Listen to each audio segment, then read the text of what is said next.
Notre Dame relied on its defense and running game once again on Saturday to beat the Miami Ohio Redhawks 28-3. And even though they need to improve in some important areas, specifically the passing game, there were some standout performances in key developments that should give the Irish momentum before they face off against the Louisville Cardinals. That's next on Locked On Irish.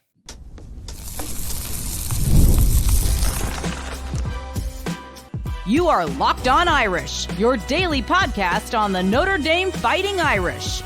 Part of the Locked On Podcast Network, your team every day. Hello and welcome to Locked On Irish, your daily Notre Dame podcast. And I'm your host, Tyler Wojciak. I graduated from Notre Dame in 2018, and now I'm a producer at Fox Sports. And I am thrilled to have you here on Tuesday, September 24th. And thanks for making this your first listen of the day.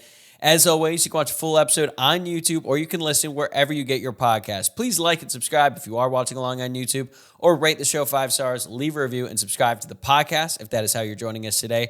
And this episode is brought to you by FanDuel. Place your first $5 bet, and you'll get started with $200 in bonus bets guaranteed. Just visit FanDuel.com to get started. Okay.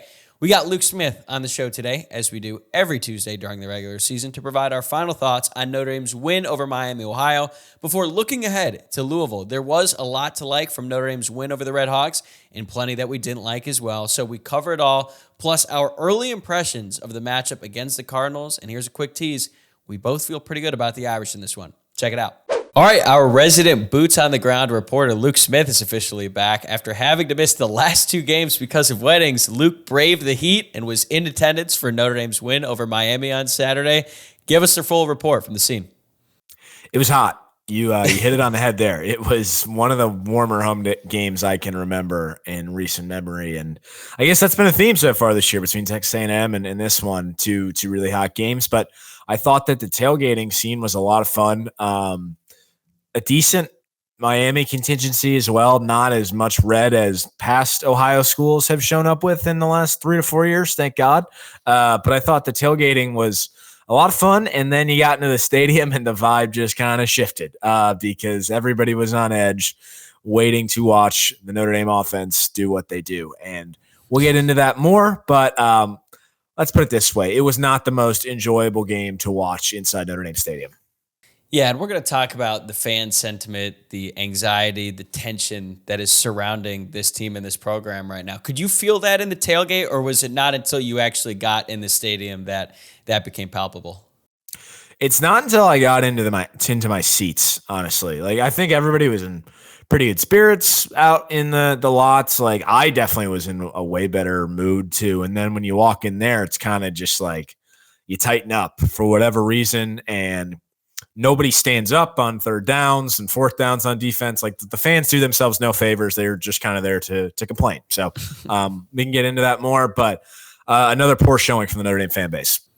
Yeah, I've seen a lot of that lately, and there's always been gripes about the hey down in front crowd and things like that, but it does seem like that crowd, maybe they were a little bit more vocal this week. I don't know. I just think everyone is just very tense right now, and there's a lot going on. I will say, Marcus Freeman at his press conference on Monday did seem a little bit more upbeat. I was pretty critical of him in yesterday's show, and I said that his demeanor, it flat out has sucked lately. I hated what he said in the pregame before the actual game started. I thought throughout the game on the sideline, he just looked frustrated, lost at different moments. But in the press conference, he seemed to have a little bit of that old Marcus Freeman flair to him where he's upbeat, he's more confident, he's charismatic. And in that press conference, we got a bit of news that Notre Dame cornerback Jaden Mickey is going to redshirt the rest of the season and enter his name in the transfer portal. I was pretty surprised by this news, but when you look into it a little bit further, it does make sense for him given where he stands right now at the depth chart.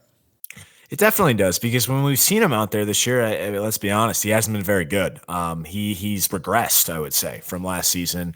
I think it's clear that the staff is higher probably on Leonard Moore and Carson Hobbs at this point than they are on Jaden Mickey. And so I wonder if some tough conversations were had after another pretty poor game for him against Miami, and they encouraged him to get his degree and pursue some other options, because for a guy that was really thrust onto the scene right away as a freshman, you just never really saw the growth that you'd anticipate. And this could actually be another. I was thinking about this the other day, like a good award to do in the preseason awards. Like, who's going to be the freshman that plays a lot that isn't going to end up being a factor? Because he and like Clarence Lewis are kind of like two guys for me that are similar in that vein. And I'm sure there's some others as well. But anyways, I wish him the best. Obviously, the guy's gone through a lot, but he hasn't played really well. And I think he'll probably find a better home and more playing time for himself somewhere else. Another great candidate for that award, Devin Studstill, who actually played a ton as a true freshman in 2016. That should have been as good of a sign as any that team and that defense specifically was terrible. But in Jaden Mickey's defense, I actually thought he played pretty well against Miami. He did have that pass interference penalty, although I think when I rewatched it, it didn't feel as bad. But you're right. Notre Dame is extremely high on Leonard Moore and Carson Hobbs, the two true freshman cornerbacks. You started to see it a little bit with Leonard Moore, but now if Carson Hobbs is taking over, that's just a really tough situation for Jaden Mickey. And I think everyone on the team, for the most part, likes him. He's obviously gone through a lot at Notre Dame with the passing of his mom, but this is the nature of college football, and I saw some fans have different reactions, and I get it. This is weird, and on one hand, yeah, it does look like he's quitting on his team, but on the other hand, it's like it's his career, and if he had stuck around on this Notre Dame team throughout the rest of the season, then he only has one more year left of eligibility. So were you surprised by it, or are you just kind of numb to this new era of college football and moves like this? No, I mean, I think it's pretty much happened every year for Notre Dame too, whether it be Joe Wilkins. I think I actually suggested in the preseason that the guy this year could be Deion Colsey. Doesn't seem like that's going to happen. By the way, he got his first action on Saturday, at least that I've seen, had a catch. Seems like maybe a guy that just wants to graduate and move on from football, but this kind of happens every year. So it's not the most shocking thing. And I guess maybe Notre Dame should be thankful that it's just one and not multiple of these. Right, and Marcus Freeman had nothing but good things to say about Jaden Mickey. He said he loves him, understands that, this is what Jaden believes is best for him in his future, and I think we all wish him the best. And hopefully a fresh start does him some good because he went through a lot at Notre Dame. All right, now let's move on to the actual game against Miami and really dive into everything that we liked and didn't like. And yes, there were certainly some things that weren't great, certainly not always enjoyable to watch, but I thought Notre Dame made some progress in offense, and that defense came to play once again. It did, and that's where I want to start. Junior Tui Halamaka, this had to have been his best game in a Notre Dame uniform. To be frank, I had sort of forgotten that he existed, and he had kind of been buried on the depth chart. But with the Botello injury, Josh Burnham out, he got his opportunity, and he really exploded in this one against the Redhawks. The stat sheet will only reflect an interception. That was a nice athletic diving play and a tackle, but the tackle was sniffing out a play on third down that was huge, really showed off his instincts and smarts and athleticism there. And as a matter of fact, he had the highest PFF grade of his career and the highest of anyone on either side for Notre Dame Saturday with an 87.5. I know some people might point to the block in the back penalty that he had on the reverse kickoff return as sort of marring his day. I thought that was a pretty bad call, to be honest. I think the guy just tripped. So the bigger issue I had on that play was the fact that Notre Dame was running a reverse against Miami, Ohio, not necessarily what Junior Tui Halamaka got flagged for, but really nice day for him. And this is a guy that Notre Dame's going to need to step up, particularly as injuries have beset the defensive line. Without a doubt. And I think it's fair to share something that exists in both of our lives. We have a group chat, and of our many group chats that involve Notre Dame football, Junior Tui Halamaka has become a bit of a bit, because our one friend constantly brings up Junior Tui Halamaka as the reason that Marcus Freeman the reason that Notre Dame hired Marcus Freeman was to keep some of the recruits. And given the lack of production from Junior in his career, it has become a running joke for him. But it was great for him to take advantage of his opportunity. And that leads me to another player who I want to spotlight here, because Boubacar Traore, in his first ever start in a Notre Dame uniform, balled out, and he balled out right away.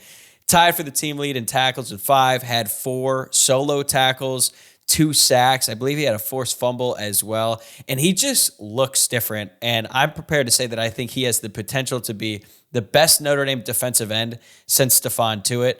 Isaiah Foskey was a really talented player, career leader in sacks, but he just never was the difference maker in big games that Notre Dame needed him to be. He was able to rack up a bunch of numbers. He was effective at times against good teams. I'm not going to act like he just was a no-show in every big game, but he just wasn't a difference maker in the same way that I think Traore could eventually be, and we started to see that on Saturday. We really did. And just his measurements, he is a freak. I mean, his measurements aren't that far off from Calvin Johnson, and this is a defensive end we're talking about. The kid, I feel like, hasn't really played a ton of football either, or at least high-level football, coming from Massachusetts. So his ceiling feels endless right now. And you're right. On Saturday, it just felt like he was in on every single play. And the poor Miami guys that had to try to block him, and they just had no chance against him on Saturday. Right, and the only reason that he's starting in this game is because Jordan Botelho is out for the season. And I will say that one area that Traore definitely needs to improve upon is his defense in the run game, stopping the run. But I think that's going to come in time, and that's where Junior Tuihalamaka could really increase his role. If that's the combination that they go with there, if they go with Junior on early downs and then bring Traore in obvious passing situations, I think that could be a better balance than I would have expected even a week ago, because I was like, man, yes, it's great that Boubacar gets more opportunities, but they're going to miss Botelho. I still think they are going to miss him because he's a veteran. He's a fifth year and all of that. But it's great to see these two guys stepping up when their name is called. And that's a big development on the defensive line, which I think by and large has been a disappointment. It has, and I know we'll get into that more later. But speaking of disappointments who actually seem to maybe potentially redeem themselves on Saturday, I got to give it up to the punter, James Rendell, silencing the critics, namely me. Four punts for 189 yards, average of 47.3 yards per punt. And the thing is, these punts actually looked like normal punts for once. Like, he actually got some hang time. So I don't know what they told him to not worry about coming out of Marcus Freeman's presser last week, where they said they were asking him to do too much. But whatever it was that they cut off his plate seemed to work on Saturday, because he was one of the really few bright lights on special teams. It felt like they just told him, hey, dude, kick the damn ball as hard as you can. And he has the ability to do that. There was one play where I thought Notre Dame might actually get a muffed punt recovery of their own, because the Miami return man was running to his right and he caught the ball. But I was like, man, that could have been a play where his awkward, spiral of the ball after he punts, it could impact them. But it was great to see. Yes, Notre Dame did give up a 10-yard return to Cade McDonald there, who is a good return man. Look, that's going to happen sometimes when you make your punter just kick it as far as you can, but I have faith in Notre Dame's punt coverage team. Maybe the only unit that I have a ton of faith in right now on that special teams, but it was great to see him bounce back, because they really needed him early on in the game to flip the field.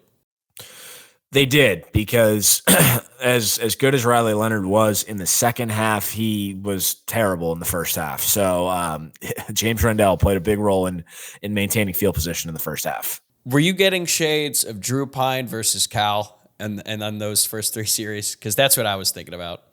Definitely. The whole afternoon felt a lot like Cal, because Cal was also a really hot day too 2 years ago with limited offense. So I was thinking it was about to be time for me to start walking through the concourse in the shade, so I wouldn't have to watch and I could also cool off a little bit.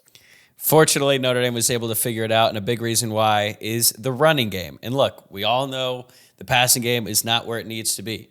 But Notre Dame is going to continue to run the damn ball because it's working. They had 270 rush yards on 36 carries for 7.5 yards a pop. That's really impressive. Even going up against a MAC team, Miami of Ohio has some really talented players on their defense. Their linebackers are really solid. But I think what's even more impressive to me is that Notre Dame, if you combine Leonard, Love, Price, all the running backs, they had 158 yards after contact. They forced 16 missed tackles. Riley Leonard forced 6. Jeremiah Love forced 7. I would like to see Jeremiah Love get more carries, but if Riley Leonard is going to run for 143 yards and 2 touchdowns, he's just not going to have as many opportunities. Plus, he got benched there for a little bit once he fumbled the ball going into the end zone. So, yes, they need to improve the passing game, but when you consider the state of Notre Dame's offensive line right now, the fact that they're still able to run the ball like this on a consistent basis is really, really impressive. It is really impressive, and I think I actually might have seen Dylan McCullough tweet out that Jeremiah Love leads the nation in missed tackles forced this year. I think that's the case. That's really impressive, and it is interesting. I don't think that anyone thought of him as kind of the run through a guy's face type guy, but he has that ability in him, and that has been really promising to see this year. But speaking of getting into the end zone, I was really happy to see Bo Collins finally get into the end zone. Really, any receiver getting into the end zone, but especially Bo Collins, because he has been Notre Dame's best, most consistent receiver this year. clearly the most talented one of the bunch and has really played his ass off blocking throughout the year. So I was glad that he just finally toasted a guy and the ball was actually thrown to him in stride for an easy touchdown. Yeah, it's definitely fitting that Bo Collins was the first guy to score a touchdown this year for the Notre Dame wide receivers because he's been the most consistent one. I don't know what Miami was doing if they were in cover 2 and the safety just wasn't able to get over there in time, or they just simply felt like Notre Dame was not going to convert on a deep pass. And up to that point, they really had not done unfair. So maybe they challenged him. Bo Collins didn't really make a crazy move or anything like that, just got open down the sideline. Leonard did hit him with a perfect ball. So happy for Bo Collins. Hopefully he's able to ride that wave a little bit. And I think it just was a collective relief from those wide receivers when they were on the sideline. Notre Dame released this video on their social channels where Bo Collins is like, "That's what I'm talking about." And I think a lot of those guys are just like, okay, finally, we got the monkey off our back there. Finally have a receiving touchdown this season. But one thing I want to shine a light on is on the defense, like there's so many different things you could say about the Notre Dame defense as a whole. The secondary balled out. I already talked about that in yesterday's show, but specifically their third down and red zone defense. They're 10th in the country in third down defense. They only allow conversions on 24.5% of the time. And their red zone defense, first of all, they've only allowed 8 red zone trips all season long, which is pretty impressive considering they've already played 4 games. Only 2 of those 8 trips ended up in touchdowns. 4 of them ended up with field goals. You will live with that. And I will say, I think they need to get a little bit better at stopping the run, especially on early downs. I was not loving how well Miami was able to run the ball earlier on in the game, but Al Golden has made it pretty clear that on the money downs, when it counts most of all, he feels very confident with this defense. They've allowed just 13 conversions on third down out of 53 attempts all season. Northern Illinois had 6 of those. So you take away that game and some of the magic from Ethan Hampton, this group has been dominant when it matters most. They really have been. And I think if you think about it, like just the defense in general, they've allowed 3 touchdowns all year. Is that right? And only 2 by the starters. And as was quoted in Pete Sampson's article on Miami this week, the NIU touchdown, Gus Ragland, who's the Miami quarterbacks coach, used to be Notre Dame analyst, called it the luckiest play ever that NIU scored on. And I think Chuck Martin called it a miracle, which is how I felt in the moment. So it's nice to see some coaches actually say that as well. It does make you a little bit angrier about that game that's how they basically won the game. But that's kind of what happened. It is shocking when Notre Dame lets up a touchdown. So that's why I don't feel as perturbed by some of the run issues, because I think it's kind of like this defense thinks nobody is going to score on us. Like, and if they have 3, then so be it, but nobody's going to get 6 on us. You would like to see some more from the interior defensive line, but all in all, it's going to be really tough to put up a touchdown on these guys. All right. Is that everything we liked in this one? All the 3 things? It is. I just want to add, for those keeping track at home, that is 2 September weddings, 1 Riley Leonard passing touchdown in September. So there true. we are. Notre Dame has one more game in September to eclipse Luke Smith weddings attended. That was such a great mailbag question last week from Danny Wade Tula. So everyone is monitoring that situation. We'll be right back with Luke to go over all the things we didn't like from the game on Saturday. But before we get to that, I want to tell you about 5-Hour Energy. 5-Hour Energy fixes tired fast. Whether you have a long list to do for work or a list of DIY projects to tackle at home, take a 5-Hour Energy shot so you can check everything off your list. If you're like me, you always have a long list of things to do. And when you get supplies for your project or you're preparing to tackle that to-do list, do not forget the most essential supply, which is a 5-Hour Energy shot. With 0 sugar and a convenient portable size, it is the perfect pick-me-up for getting stuff done. The 5-Hour Energy website has flavors galore, like watermelon, tropical burst, grape berry, and more. There really is a flavor for everyone, and you can try them all. On the site, you even have the option to build your own 12-pack or 24-pack. You choose the flavors, and it is delivered right to your door. If you go to 5hourenergy.com, that is the number 5hourenergy.com, and get some 5-Hour Energy product today, you can use my promo code LOCKEDONCFB to receive 20% off your order. This offer is only valid until September 30th on one order and cannot be used with other promotions. The code is not good on subscription orders. Just go to 5hourenergy.com today. All right, let's get to the things we didn't like. I think I alluded to this earlier, but you have to start with the crowd. It was really hot on Saturday, but I did not like the energy in that stadium at all. I felt like all it was just kind of people walking on broken glass, waiting for the offense to make mistakes or not convert so they could boo and bitch and yell and call Riley Leonard an idiot, as people did behind me, but before he went off for a 50-yard touchdown. Yes, that actually happened. And not give the defense any support on critical third or fourth downs. Just sit down there like the bums they are. And that just, it drives me nuts. Like, and it's not everybody, right? Of course, there are some people in the section that get up and they want to be supportive of Notre Dame, and that's great. And well, I can understand the frustration.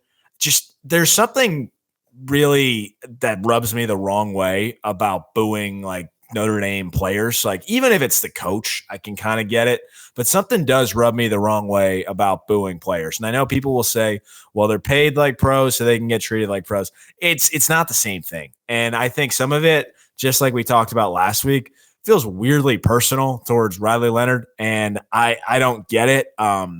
To me, it just seems like a lot of people who are Notre Dame fans but don't really get what Notre Dame's about, and that stuff has to stop. So the crowd has a big challenge this week against the Louisville team. It better be better, because I thought it was pretty bad again this week. That does seem to be the consistent message from everyone I've talked to who was at the game. And look, when it comes to the booing, I don't think either of us are saying, oh, you should not be upset about the fact of course the you offense, should be frustrated. Yeah, they looked completely inept at the start of the game. But it was a tough weekend for my football teams, because at one point, fans are booing Notre Dame in the home crowd. And at one point during the Browns-Giants game, I think going into halftime, the entire crowd in Cleveland was booing the Browns going into half. I felt no issue with that, but I was a little bit, I don't even know how to, I'm with you. I don't like the booing of players, and I think this leads to a bigger conversation about Riley Leonard that I think Chris W. from Rakes and Mala put this perfectly. He posted this. It's part of his full piece that's on Substack, and I encourage you to read it. But he has one part about Riley Leonard that I think kind of perfectly encapsulates everything that we've been sort of alluding to about how he's hated and how it feels personal, like it's more than just him.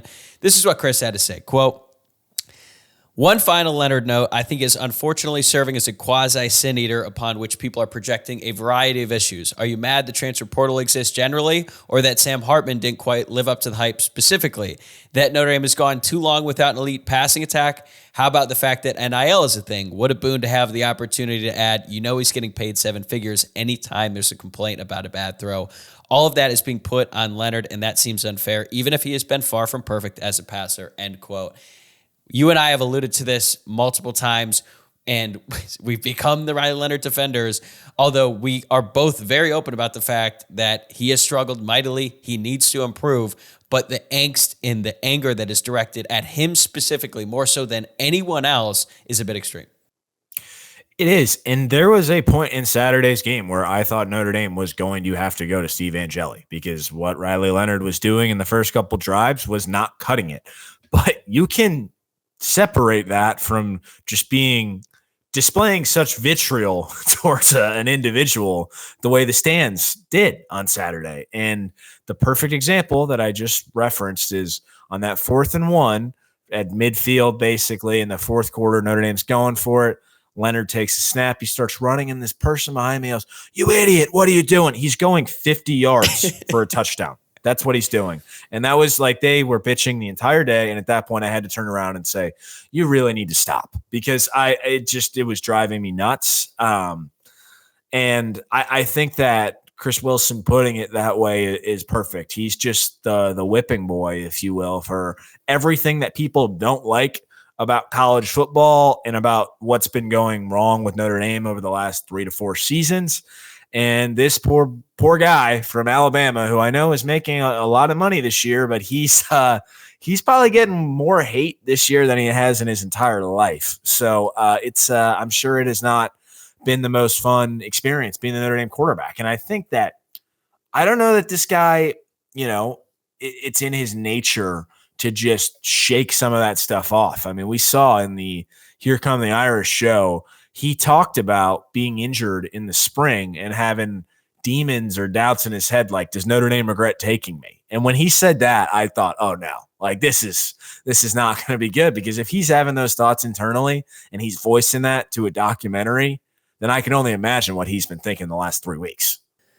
Yeah, and that was a real concern of mine. I was like, is he mentally tough to be the quarterback at Notre Dame? That's what I was thinking about during those first 3 drives, because, he had the yips. Like, he couldn't convert on a 5-yard throw, and he had his hands on his head. He's doing surrender cobra at midfield, and you're thinking, man, it might be time to pull Angeli, even though I've said up to this point, I think Leonard is the guy, and I think he should be the guy moving forward. But at that point, with what Notre Dame was doing on offense, or I guess not doing, I probably should say, I was seriously concerned about his mental toughness and if he could handle it. Then he proceeded to lead 2 straight touchdown drives, and then had another drive in the third quarter where it ended up in a fumble, but he had a huge run on that play and he was fighting for extra yards. So the fact that he was able to bounce back from that, despite the boost, despite the fact that he was looking really bad to start the game, I think is impressive. And look, we are not telling people that you should be happy or even remotely satisfied with Riley Leonard's play up to this point.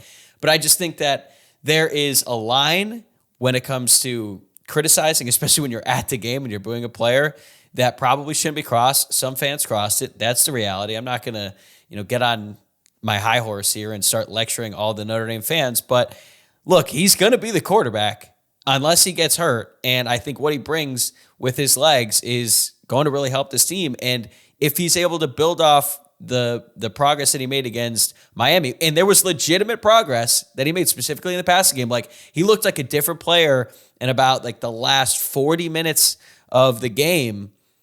If he gets things right, man, like, I hope that the people who were as critical as they were support him in the way, because if Notre Dame wins this game and he plays well against Louisville, it changes the course this entire season. It's a great opportunity for him to do just that. And I think what's also important is that if the staff felt like Steve Angeli was going to give them a significant upgrade, they would have gone to him by now. Like, they would have. And they haven't. So it's not like a Book Wimbush situation where there was buzz for months that, hey, Ian Book might be the guy. And they played him. They played Ian Book. They brought him in for specific red zone situations. Yeah. So unfortunately or fortunately, like, I think this is the path that Notre Dame's tied to.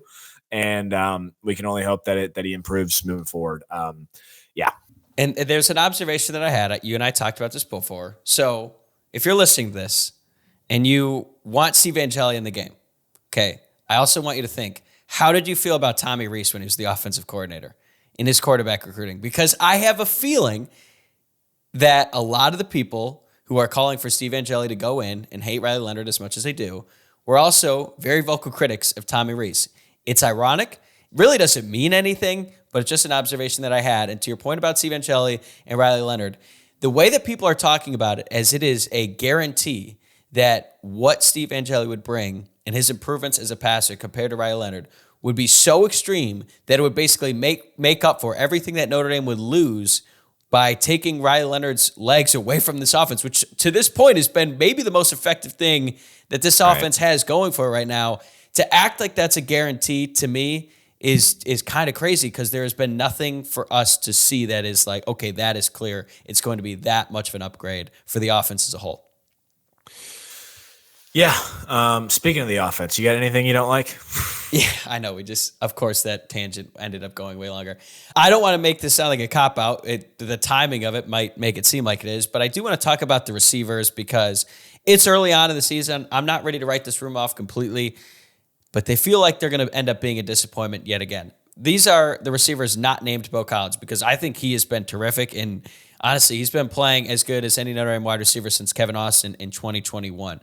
But the other guys, it's not that they're playing bad. It's just that I expected a little bit more. And yes, part of the reason that they have not produced as much as they probably could is because of the quarterback. Let's get that out of the way now. But if you watch it closely, and I really watch it closely in this game because Notre Dame actually was willing to take some more shots downfield, they're not really getting great releases or separating from the defensive backs on a consistent basis.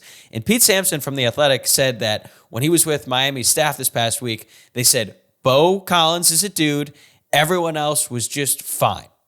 And that's really not what we thought we were going to see from this group. I like what I saw from Chris Mitchell in this game, but guys like Jaden Greathouse, Jordan FaZe, now that he's back and healthy, Jane Thomas, Jane Harrison has been pretty good for the most part. KK Smith, those guys need to step up and start making plays. And when they get the ball in their hands, like do some damage, because we haven't really seen any sort of dynamic play from the wide receivers up to this point. We haven't, and I think that Jaden Greathouse has been a little bit disappointing out of all those guys to date, just based on what our expectations were for him going into this season. I think that he could still have a really nice bounce back for the last Absolutely. 2/3 of the season, but to date, it's not been what we'd expected. As far as Jaden Thomas is concerned, I just feel like he hasn't had a ton of opportunities. When he's had the ball thrown to him, he's actually made some plays. And he's really important in the running game, blocking. That's true. But I would like to see him get some more opportunities, because we've seen him make plays in the past. So he's not, and I don't have the snap counts in front of me, but it felt like to me he wasn't getting a ton of snaps. Certainly not what he's probably been accustomed to when he's healthy. I mean, last Right. year he was wide receiver 1 for Notre Dame before he got hurt. And I'm pulling up the snap counts from this game. Jaden Thomas, if you look at the total number, he actually got, I mean, the problem is they rotate so much a wide receiver. Like Jaden Thomas got 25. Bo Collins led the way with 35. So there's not too much of a drop off. But yeah, I'm with you. I really like what Jaden Thomas does for this team, specifically in the run game. But we've talked a lot about the offenses of late. What else don't you like that isn't just focused on them? What the hell is going on with special teams? First, Dude. the switching of the long snapper, I don't even know what that is. Like, why did that happen? I mean, I understand that he made a mistake, but it's like, dude, Yeah, you've just been practicing every day. and then they switched back. So whatever. There are two penalties. The one I mentioned, I did not think was a penalty, the Junior Tuli Halamaka one. But then there was illegal formation on the punt. It was a really nice punt from James Rendell too. So that was a bummer. And of course, the muff punt where. Well, actually, I'm kind of going to put that on Jaden Mickey, who is no longer on the team. So maybe that'll improve itself. Yeah. But FaZe should not have been anywhere near that ball at that point. But yes, there are way too many Notre Dame players in the vicinity. Yeah, and that's just, to be honest, though, I kind of don't agree with the fact that you have a guy who's missed 2 games and you're just going to throw him right out there to return a punt. And I know that these are collegiate athletes, high-level athletes. You expect them to be able to perform, and that just feels like kind of a big ask, to be honest. Like, okay, like go out there, return this punt. You haven't played in 14 days. So I don't know. Initially, I thought it was Greathouse on the broadcast. And then I was like, oh, it's FaZe. Like, what is he doing? And yeah, that's just not going to help him build any sort of confidence. For the record, like I love the idea of Jordan Faison returning punts, but in that situation, probably a good time to just go with Jane Greathouse. I have had this thought the past couple of days about why are the special teams struggling? And this might be just me speculating, and maybe this isn't the case at all, but like once Chris O'Leary, the safeties coach, left to become a member of the Los Angeles Chargers, we heard that Marty Biaggi had a more increased role on the defensive side of the ball. He was helping coach the safeties because he had some experience in the past. Is it possible that his increased role coaching the defensive backs has impacted his ability to get everything in line with the special teams? I don't know. I'm sure that some other changes had been made, but it's something to monitor going forward because Notre Dame special teams units as a whole this year compared to last year are significantly worse across the board.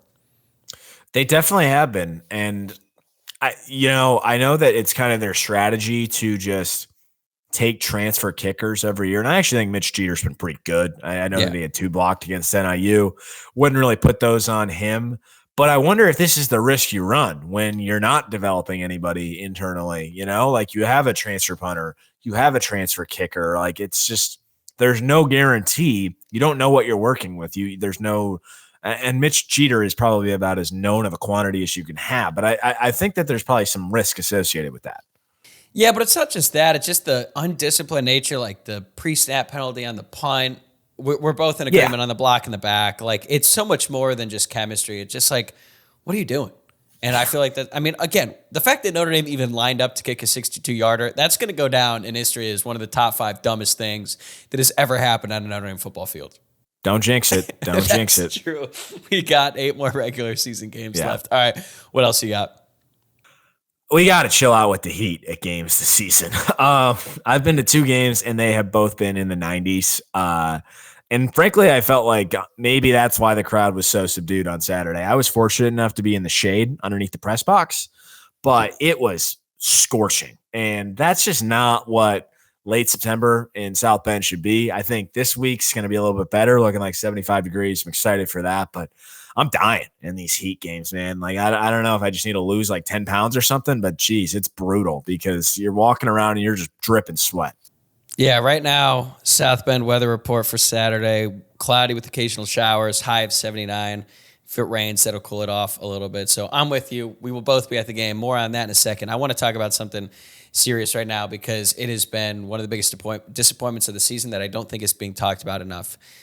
Going into the season, I think pretty much everyone who rooted for the team, talked about this team, thought that Notre Dame's interior D-line would be one of the biggest strengths on the team. Instead, it is a borderline liability. We've already talked a little bit about PFF grades. They're not perfect, but through 4 games, Notre Dame's lowest rated starters on the defense are Howard Cross and Riley Mills. I will give Cross the benefit of the doubt because I don't think he's healthy. I think we saw that against Texas A&M. We heard about it in preseason camp.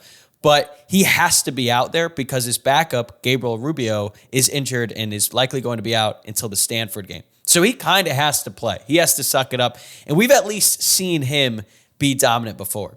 But Riley Mills is a captain, and he showed some signs last year, specifically in the second half, where he could really take a leap this season and be another dominant player, especially going up against Howard Cross. And I do think that these things are related. Like the fact that Howard Cross has not played up to his full potential means more attention on Riley Mills. So it kind of eliminates both of them. But I don't think Mills has an excuse. He's a captain. He's not hurt. He has not even registered a tackle for loss. At least Howard Cross has made a couple really good plays. Everything else on this defense has been as good or better than we expected it would be, except for the one thing that's supposed to be a guarantee. You know, I'm not as down on Cross like you. I think he's made some plays this year, and like it's not even necessarily things that show up in the stat sheet. He had a sack in this game. I should clarify just as a whole. Did. But Mills has been bad. He's been bad. He doesn't have a tackle for loss on the year, and I kind of made this comparison earlier. Like to me, he's kind of just like the Ian Happ of Notre Dame, and what I mean by that is Ian Happ has a long history for the Cubs of just really padding his numbers when the season's over and the Cubs are eliminated from playoff contention on some bad Cubs teams, like just starts hitting home runs left and right, driving in runs, ends up with really good WAR, and like he's terrible when the season's still in doubt. And I feel like Riley Mills has just had some bursts, like late season bursts playing against subpar teams over the course of his career. And we haven't seen him really show up in games that matter. And this week's a great opportunity for him to prove me wrong. But right now, he's kind of just like Notre Dame Ian Happ. He did actually play well against Louisville last year, so that is encouraging. And I don't want to sound too critical of Howard Cross because, again, if he's playing through an injury, like we saw what happened with Jordan Clark, he's a completely different player this year than he was last year with Arizona State because he's not playing through an injury. And Howard Cross is to fight through that because he just doesn't really have a backup right now. But it's frustrating because I think the D-line specifically is the reason why Miami, Ohio was able to run the ball like they did in the first half. And yes, Notre Dame's defense was able to stop him on the money downs, but it's like that shouldn't really be happening. And Notre Dame's defensive line got blown off the ball multiple times against Northern Illinois. So that is something that needs to be cleaned up against Louisville because Jeff Brom is going to figure out a way to attack them. But one last quick thing before we look ahead to that Louisville game that I did not like.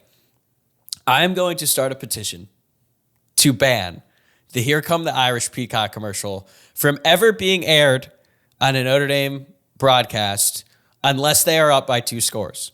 Because they played it at a point when Notre Dame was losing to Miami, Ohio. This happened during the Northern Illinois game when they were about to lose. So when I hear Lou Holtz say, who I love Lou Holtz, but we're Notre Dame and they ain't, does not hit hard when you're struggling at home against a MAC school for the second time in 3 weeks. So there has to be some sort of pivot, some sort of backup plan because, look, when NBC was running that commercial during the Northern Illinois game, I got a bunch of comments like, we're Northern Illinois and they ain't. Like, that was part of the reason why we were a laughingstock. And for all the, Notre Dame deals with a lot of hate. I would say most of it is not justified. But if I did not like Notre Dame and I saw that commercial being played at that moment, I would literally make fun of every Notre Dame fan I knew because it's ridiculous. And it's like, It's just a bad look overall. It's arrogant. Again, love Lou, but we either got to get a new commercial or we just got to punt that until the game is decided during every single NBC broadcast going forward.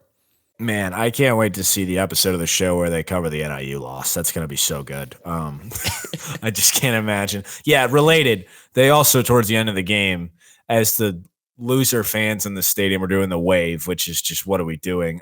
They were playing Not Like Us by Kendrick. Like, yeah, Miami, Ohio was not like you. Okay. Like, I don't, what are we trying to do here? Stadium DJ didn't have an awful day, although word from the wise, maybe pick some songs where you don't have to blur out every fourth word because it really just ruins the whole rhythm. Are they still doing the Six Flags song? Oh, yeah. That one's still around. Well, I guess I can't say I'm excited to hear that on Saturday. Wait, one quick honorable mention for the things I didn't like.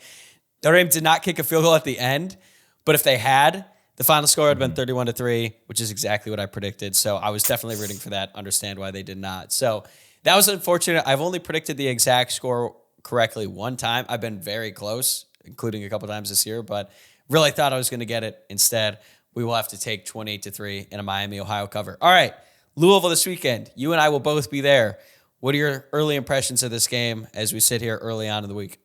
Despite the general feeling around this program right now and just what everybody else is saying, like, I kind of feel like Notre Dame's going to come out and hammer Louisville. I don't think Louisville's very good, for one. They kind of struggle with Georgia Tech this week. Really, a blocked field goal, return for a touchdown, makes that final score look not as close as it actually was. And it sounds crazy to say this, considering Notre Dame just won its last two games, 96-10? 94-10. But it kind of feels like their backs are against the wall right now. And that is when Marcus Freeman's teams have been at their best. I also, part of me hopes, I think there's something there with Jeff Brom and maybe not having the most respect for Marcus Freeman. So I kind of hope he takes that personally and just really pours it on this Louisville team. And I'm sure there will be some Louisville fans in the comments that'll find this one, and I'll probably end up looking like a moron. But I feel pretty good about Notre Dame in this game. I think they're a way better team. And I know that Louisville might get their, stud transfer receiver back this week. Guess what? Notre Dame's got two pretty darn good corners. That's a tough ass to come back to. One of two things is going to happen. Both probably blowouts. I think Notre Dame either comes out, they're ready to go, they're ready to play, they're tired of hearing the noise. Leonard finally steps up. He hits a few key passes. Notre Dame wins. Not easily, but I think they have an impressive win. Or everything falls apart. This team does not come ready to play. All the things that have plagued them throughout the first 4 games of the season hurt them, and they lose, and then they go into the bye week, and it is code red around Notre Dame. However, I think the former is more likely to happen. I actually feel good about this game. Vegas seems to feel pretty good about Notre Dame as well. The spread has increased to -6.5 for the Irish right now. And to your point, when Notre Dame's backs are up against the wall, they come out ready to play. For all of Freeman's faults, and we've discussed them at length, usually it involves a letdown. Like, honestly, Notre Dame's probably going to win this game and then lose to Stanford, because that is... Stanford looks kind of good. They do look kind of good. It's concerning. I'm monitoring the situation. That ACC powerhouse in the Bay Area looks pretty good right now. But I feel pretty good right now. I am kind of dreading the game because I know I'm just going to turn my phone off when I'm in the crowd because of all the Louisville texts I'll be getting. But this is a game that Marcus Freeman has shown that he can get his team ready to play. And I want to see the Marcus Freeman that we saw coming out of the tunnel before the Texas A&M game, because what we have seen the past few weeks does not look like him. But You're right. Maybe this Jeff Brom stuff, it's not like he said anything publicly, but there's certainly been some things said in the media that would suggest that Brom doesn't really think too highly of Marcus Freeman and his coaching acumen. Yeah, and may I remind everybody that Jeff Brom is the guy from the XFL video, which hey, I love that video. Yeah. That video is so funny. I don't think he exactly holds back what he's thinking or feeling. So it'll be interesting. Your first home game since that game that we don't speak of in a while. We actually talk about it a lot. It comes up quite frequently. It does. It should be a good weekend. I'm excited, and hopefully this one gets us back on track, even though we just won 2 games in a row by 94-10. I know. It's such a Such a weird season. I never expected us to be in this position. But hey, man, Notre Dame, Louisville, first ranked matchup in weeks. Nobody in the national college football world is really going to care all that much about it because, one, the game's on Peacock, which is absurd. Like, how did they botch that this badly? But also, Georgia, Alabama that same night. So, Luke, I will see you in a couple days, and we will be right back here next Tuesday. And it's either going to be really, really good or really, really bad. We'll find out. Can't wait. Today's episode is presented by FanDuel. Hey, NFL fans, you could start the season with a big return on FanDuel, America's #1 sportsbook. So when you get a hunch in the middle of a game, you can check out the latest stats, view live play-by-play, and so much more on the same page where you place your bets. You'll get started with $200 in bonus bets guaranteed when you place your first $5 bet. All right, here's my pick for this week. We're going to look ahead to the Thursday night game right now. The New York Giants are getting 4.5 points at home against the Dallas Cowboys. And you know what? I'm going to take the Giants to cover plus 4.5. I understand that the Cowboys really need this win.